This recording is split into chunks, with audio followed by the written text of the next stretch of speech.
Hello everyone. Our presentation is about the different learning styles that have been identified by researchers and how, in PE, this can affect the learning and teaching that takes place.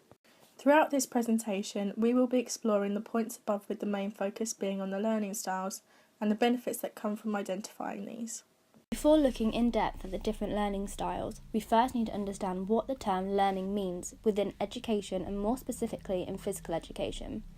The term learning is defined by Matthew Olson and B.R. Herganhan as the comprehension, knowledge and understanding gained using practice or experience. This links to Vygotsky's theory that puts children at the centre of their own learning and experiences, developing learning through discovery of the world and the natural environment around them. However, conjuring one definition of learning within the education setting is difficult due to the varieties of ways children learn. For example, linking to a constructivist theory that works alongside Bloom's taxonomy help to improve thinking skills and capacities through cognitive challenge, which would, for example, be a preferred way of learning by a logical mathematical learner. When linking learning to physical education, it is clear to see that its focus is on the practice and experience given. In Ofsted's Outstanding Physical Education for All report, it states that teachers should aim to enthuse and inspire pupils to participate fully and develop a lifelong love of physical activity, sport and exercise. With this in mind, it is important to remember that although the teachers are teaching and providing these experiences and the children are moving and participating, this does not mean the children are understanding and learning what the teacher has set out as learning outcomes. Therefore, by gaining an in-depth understanding of the different learning styles, teachers can identify whether the children are lacking progression due to solely a lack of understanding or a lack of understanding as they are finding it difficult to access the learning. With this knowledge, the teacher is then able to personalise the learning for the children, allowing for progression to be achieved within the subject. Furthermore, this allows teachers to meet every needs of the pupils, as well as encouraging a love for physical education. Some researchers would say that physical education mainly benefits kinesthetic learners, as the subject has a heavy focus on movement. However, the curriculum itself has elements suitable for all learners, and it is the role of the teacher to allow for inclusive curriculum that enables all children to participate. The benefits of identifying each pupil's preferred learning style promotes the application of high-quality PE lessons that, at the core, focuses on inspiring pupils to achieve the best they can through the sessions provided by the teacher. For example, the curriculum states pupils should communicate, collaborate and compete. This would benefit an interpersonal learner as these requirements are all social, the main basis that forms that learning style. In contrast to this would not attract an intrapersonal learner as they prefer individual tasks and activities. Therefore, other elements of the curriculum could be used to encourage an intrapersonal learner to participate, such as engaging them in the requirement of developing an understanding of how to improve in different physical activities and sports and how to evaluate and recognise their own successes.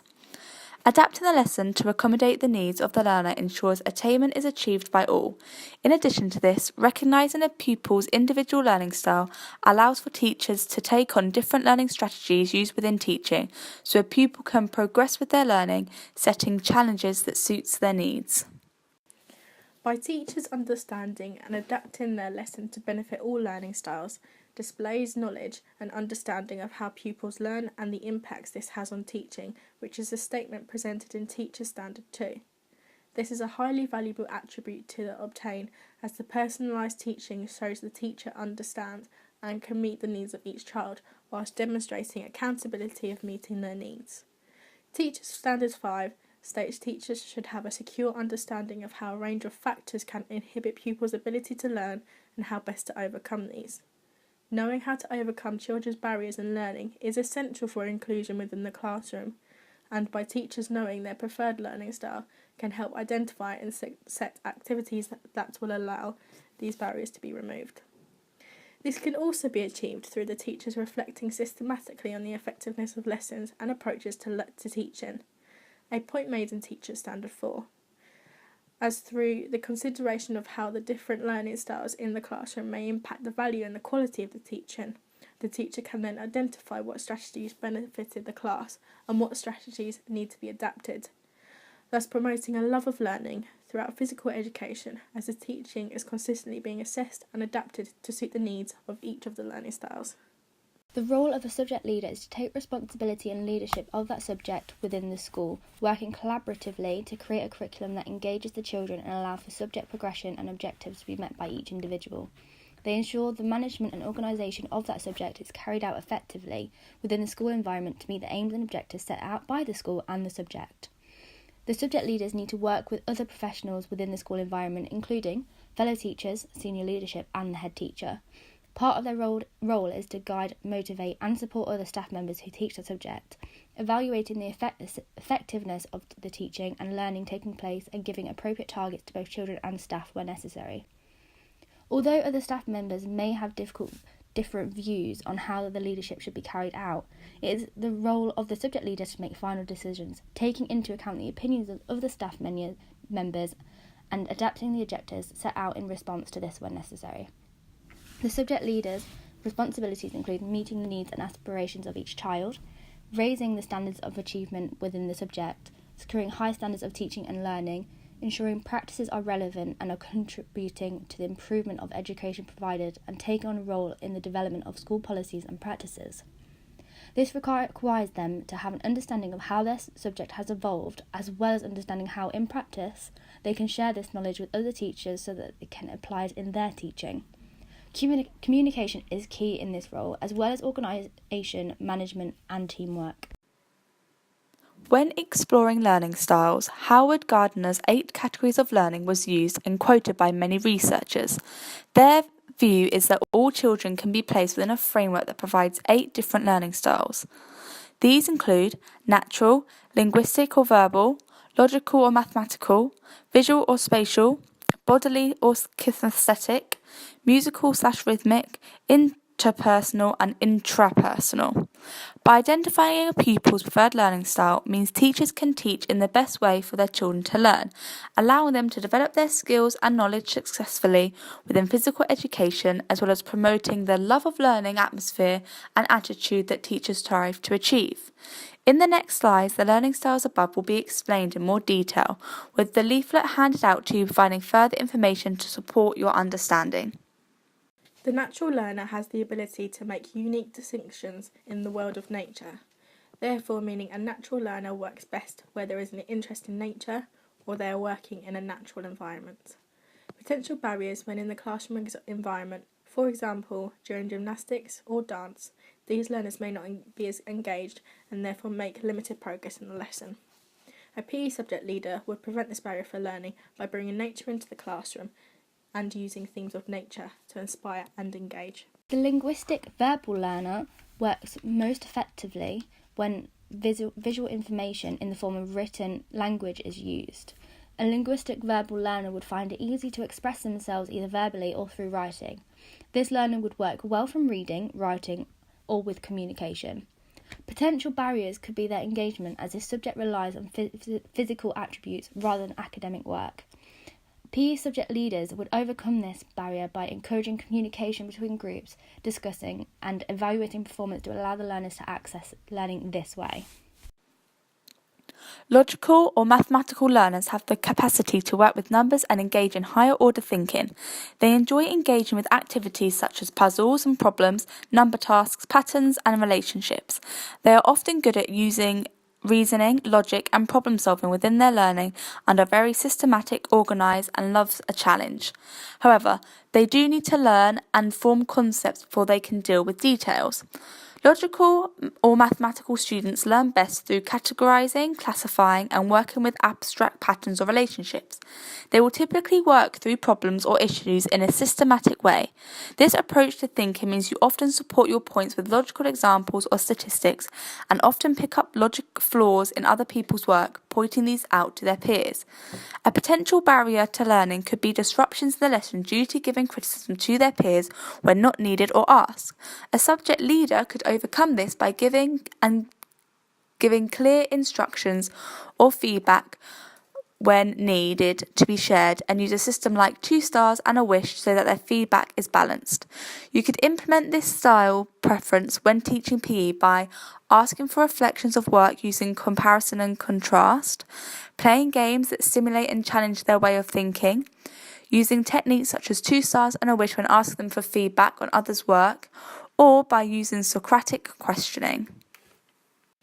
Visual spatial learners think in terms of physical space. They learn through graphic images and like to draw, build, design, daydream, look at pictures, watch movies, and play with machines. They are good at imagining things, sensing changes, mazes, puzzles, and reading maps or charts. These learners acquire knowledge through visual means, relying heavily on images, pictures, colours, and maps to organise information and communicate with others. Visual spatial learners relate tasks to words or phrases that stimulate this kind of thinking, linking to Dorothy Lacombe's concept of how the right brain works, making the connection by identifying that the right-brained learner as primary visual spatial. However, possible barriers could include these learners losing focus quickly if bored, or sitting for too long as they enjoy daydreaming. A subject leader would ensure an engaging curriculum is presented with high levels of contact time. Body kinesthetic learners use body movement in learning and expression as well as physical experience. They like to move around, make things, touch, talk, and use body language within their learning.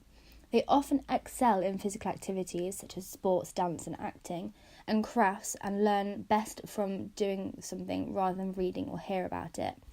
Potential barriers include the children being eager to do the task, which means they may miss vital instructions needed to carry out the task being given. A subject leader would overcome this by using strategies such as questioning to ensure that all children know exactly what they are doing. This also may engage them by getting the children to identify the rules themselves. Musical or rhythmic learners show sensitivity to rhythm and sound. They have the capacity to think and express in musical forms and so like to sing, hum tunes, listen to music, play instruments, and respond to music. They are good at picking up sounds, remembering melodies, noticing pitches and rhythms, and keeping time. Although they love music, they are also sensitive to other sounds in their environment.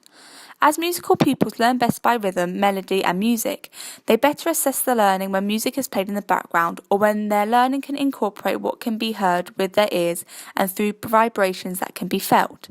Potential barriers include disruptions being made in lessons as well as distracting others due to tapping or clicking.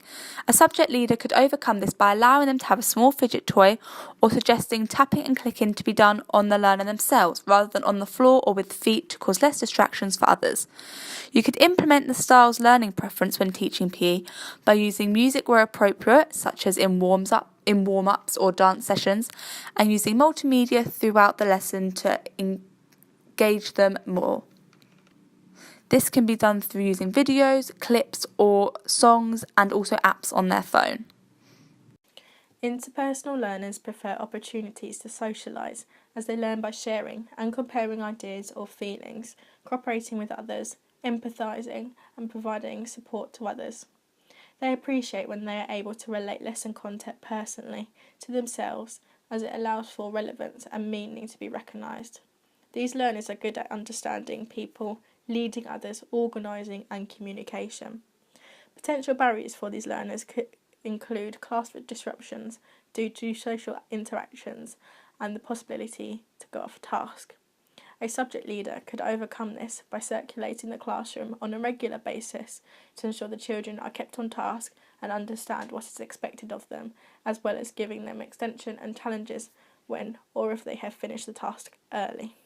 Finally, intrapersonal learners prefer to work alone and often pursue own interests, showing signs of wisdom, intuition, and motivation, as well as being opinionated, strong-willed, and confident. They are good at understanding themselves, following instincts, and being original, focusing on their own feelings and dreams. The potential barriers of this learner would be interactions, as PE focuses a lot on group work. A subject leader may overcome this by introducing them to a small group work first, such as pairs, or by allowing them to work with their own friends instead of placing them into a random group. Accommodating these different learning styles in the classroom, especially in physical education, is highly important. Children all learn in different ways, and these learning styles determine the ways individuals concrete process internalise, and refrain new and difficult information, as well as how they concentrate. Knowing the children's preferred learning style helps the teacher to know what is achievable for that child, what the teacher wants the child to learn, and how best to plan the lesson to ensure their needs are met. This means taking into consideration the environment, resources, approaches, and the syllabus of the curriculum being delivered. This could be done through parent-teacher correspondences. Using this approach is beneficial as parents can observe their children at home when completing schoolwork and give feedback to the teacher on what they have discovered. The teacher can then use and share this information to help plan and discuss activities that can be fostered to make the most of that child's strength. Another way to address different learning styles is through differentiation. The STEPS approach can be used to help teachers differentiate activities and tasks for all learners, ensuring that all can achieve the learning objective set. The diagram on the slide shows a cycle of using STEPS for differentiation, focusing on the connection between the teaching styles, learning objectives, and inclusion of all children.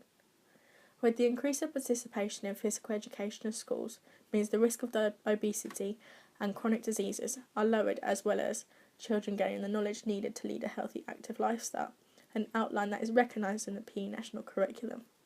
On the next few slides, our references used are presented. We hope you have gained a further understanding of the different learning styles that children may acquire and the importance of identifying these and adapting lessons to ensure that attainment is achieved for each child within physical education. Thank you for listening.